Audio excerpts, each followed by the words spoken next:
پہلے تو sir thank you so مچ جو آپ یہ کام کر رہے ہیں، اور میرے جیسے جو بھی لوگ جو اہل سنت سے بلونگ کرتے ہیں، ان کے لیے جو نظریہ آپ پیش کرتے ہیں وہ کوائٹ ڈفرینٹ ہے فرام دی آرڈینری. اینڈ جی سر. اس کو دیکھنا اور اس کے اوپر ریسرچ کرنا، یہ آئی تھنک ہر مسلمان کی جو ہے وہ ہونا چاہیے کہ ہم اپنے دین پہ ریسرچ کریں. کیونکہ میں یہاں پہ صحیح پر. ماسٹرز کر رہا ہوں تو ہمارا ریسرچ کا کام بہت زیادہ ہوتا ہے، تو میں کہتا ہوں کہ ہوں. جس کے لیے اللہ نے پیدا کیا اس کے لیے ریسرچ ضروری ہے ایز کمپیئر ٹو ہماری یہ جو پڑھائی ہے. یہ صحیح. بھی ساتھ ساتھ صحیح. چلتی ہے، بٹ پڑھائی جو یہ ہے باقی یہ ہے کہ میں تقریباً from 5 to 6 years I been سینگ انجینئر محمد علی مرزا. تو جی. ان کو میں دیکھتا تھا، انہوں نے اہل سنت میں تو کافی کام کیا ہے، بٹ جب ان ہوں. کا جو پوائنٹ آف ویو ہے ریگارڈنگ شیعہ، تو ان کی نالج وہاں پہ کافی لمیٹڈ آ جاتی ہے. فار ایگزامپل جی. انہوں نے جو واقعہ فدق ہے ان میں انہوں نے کہہ دیا کہ یہ جو ہے یہ تھوڑا سا پولیٹیکل ایشو ہے. حالانکہ ان کو اس چیز میں یہ حدیث نظر نہیں آئی جو حدیث ہمیں کافی بتائی جاتی ہے، جس میں آپ صلی اللہ علیہ وسلم نے خود حضرت فاطمہ علیہ السلام کو بتایا کہ تو نے جو میرے مال سے جو بھی لینا ہے لے لے، میں قیامت کے دن تیرے کچھ کام نہ آؤں گا. اب یہ جو ہوں. حدیث ہے اس میں صاف بتایا جا رہا ہے کہ آپ صلی اللہ علیہ وسلم نے حضرت فاطمہ کو اپنے مال کا کہا وہاں پہ، تو انہوں نے اگر وہاں پہ یہ حدیث بتائی جاتی جو حضرت ابو بکر صدیق نے بتائی کہ یہ جو مال ہے جو آپ صلی اللہ علیہ وسلم جو ہمارے جو نبی ہیں یہ مال چھوڑ کے نہیں جاتے، یہ چھوڑ کے تو جاتے ہیں صرف علم چھوڑ کے جاتے. تو اگر یہ بات ہوتی تو اس ٹائم پہ آپ صلی اللہ علیہ وسلم نے کیوں نہیں یہ بات بتائی؟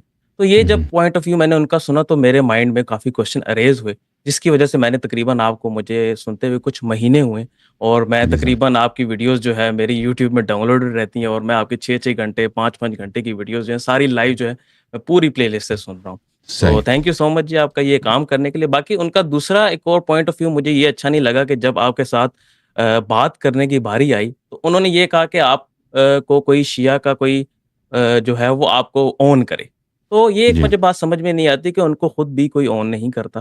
ان کی بہت عزت میں کرتا ہوں، بٹ اسٹل ان کو کوئی اون تو نہیں کرتا، وہ خود ایک قسم کے اپنے ہیں، تو ان کو کوئی بھی اہل سنت کا اون نہیں کرتا. آپ جائیں ان کو ہر صحیح. کوئی ان کو ڈس اون کرتا ہے. تو آپ کے بارے میں یہ شکایت کو کیوں وہ لے کر آتے ہیں؟ تو یہ کچھ صحیح. میری شروع میں باتیں تھی، اور میں آپ کو دوبارہ آپ کا شکریہ کہوں گا. میرا آپ سے ایک یہ سوال ہے سر کہ دیکھیں جی. میں آپ کی ویڈیوز دیکھتا ہوں، اور آپ کی ویڈیوز سے مجھے کچھ چیزیں جو میرے لائف میں کافی چینج ہوئی ہیں. فرسٹ آف آل یہ چیز چینج ہوئی کہ جو واقعہ فدق میں یہ سوچتا ہوں کہ حضرت فاطمہ علیہ السلام اور حضرت علی علیہ السلام جو ہیں وہ حق پہ تھے.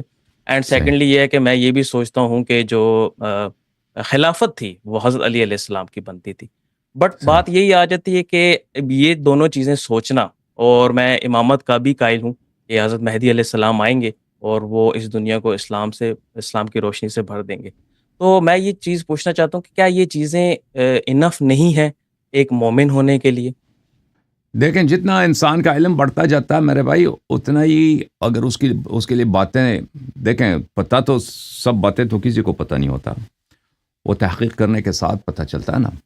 جب اختلافات کا پتہ چل جاتا ہے، مختلف اقوال کا پتہ چل جاتا ہے، تو پھر انسان فریقین کے دلائل کی طرف دیکھے تو بہت دفعہ حق بات کا پتہ چل جاتا ہے. کبھی کبھی ایسا ہوتا ہوگا کہ انسان تحیر میں رہتا ہوگا، لیکن اکثر حق بات کے تصدیق کے لیے اس کی ویریفیکیشن کے لیے وہ ممکن ہے اور میسر ہے اور ہو جاتی ہے.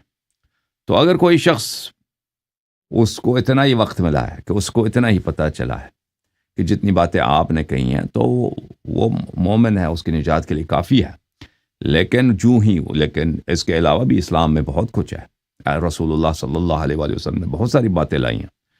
تو ان سب کا جہاں پہ اختلافات ہیں امت میں، اس میں کس فرقے کا قول حق ہے وہاں پہ دلیل کو دیکھنا ہوگا اور دلائل کو دیکھنا ہوگا.